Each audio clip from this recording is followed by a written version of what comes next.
Hello everyone, I'm Woman International Master Knarik and I'm using the chesswithknarik.com website to record this video. I encourage everyone to use our website chesswithknarik.com because in our website we have free public group webinars, and we also run tournaments in our webinars, and we also have private lessons that you can join once a week for free. And of course you can also solve puzzles and do some practice exercises. And here in this position I want we discuss another position where we can do the Greek gift sacrifice. And in the first part of this video I already mentioned what are the openings that where we can do this sacrifice. Also we mentioned some requirements in the position that we need to have in order to be able to do this sacrifice. So we said that the Greek gift sacrifice is when we capture with our bishop on h7, we sacrifice our bishop, but then we're exposing the black king to a very dangerous attack. Now in the first part our knight was not on f3, but it was on h3, so it wasn't here but it was here, and which made it easy for white to attack. For example, we could right away move our queen and check the black king, but here it's not going to be possible to move the queen right away, so we will have to move the knight first, and we're moving the knight with a check. Now here black has different options. Again, it was much simpler when the knight was on h3 and we checked.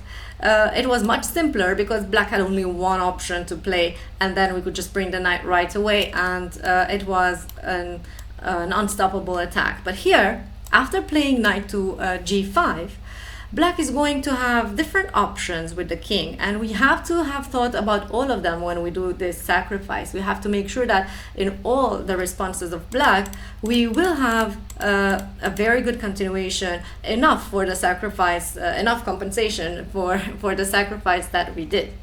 Now it's also important to mention that in the previous position and also in this one, the black bishop is not on e7, because the bishop on e7 could have affected our attack and could have made our attack even fail. If the bishop was on e7, of course, after knight to g5, our knight could have been captured, and so we had to plan it a bit better. Maybe play some extra moves before, but definitely not hurry to sacrifice and start our attack with knight to g5. Now here the black bishop is not on e7, so knight g5 would be a good move because the queen cannot capture the knight and our bishop is defending it. Let's see the different options that black has. Of course, the easiest for us would be if black chooses to move to h8. Why is that? Because we can just have a very straightforward mate in 2. That's going to be check with the queen, and then that's checkmate. Now, going back. So after our check, what if black moves to g8? It's going to be something similar.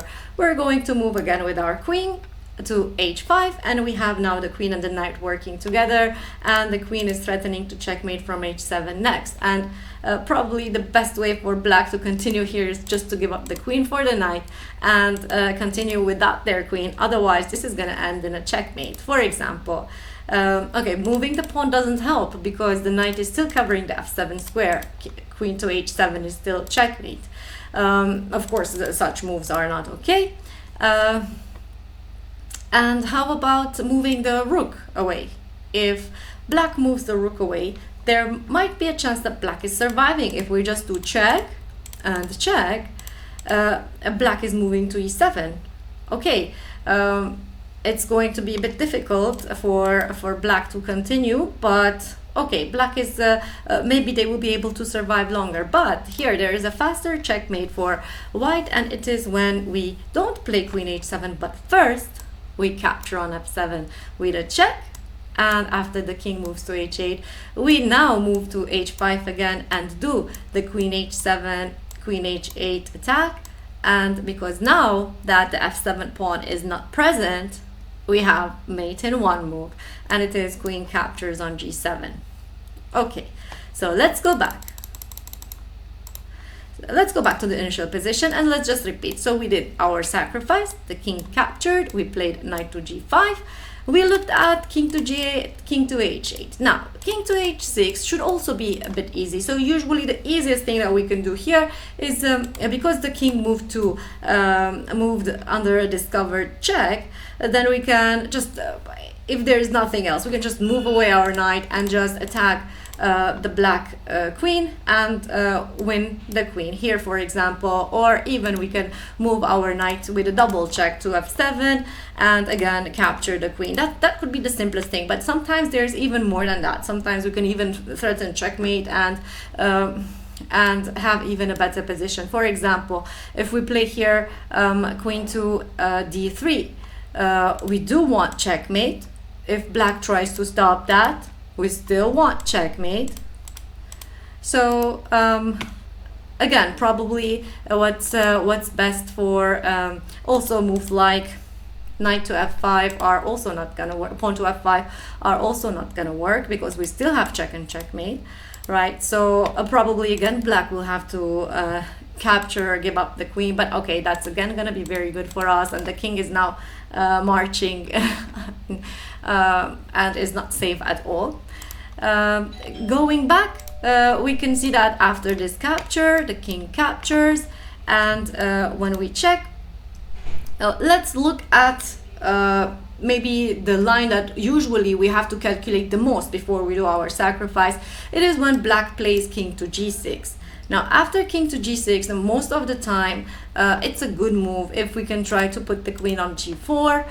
Sometimes, again, for a discovered, if we move the queen to g4, most of the time we will have some tactics with a discovered check here. Sometimes black is trying with the pawn to f5, but we can just move back and have many threats. But in some positions, we have better options. For example, here, since we have not castled, and this rook is still on h1, for example, pawn to h4 would be very strong, a very strong move. Because what is our threat? We are threatening to push the pawn one more time. The king is moving now back to h6, which means that we can again try to play queen to d3 after that, or again try to use the discovered check if we push the king, if we push our pawn one more time and push the king under the discovered check again, we can just win the queen again.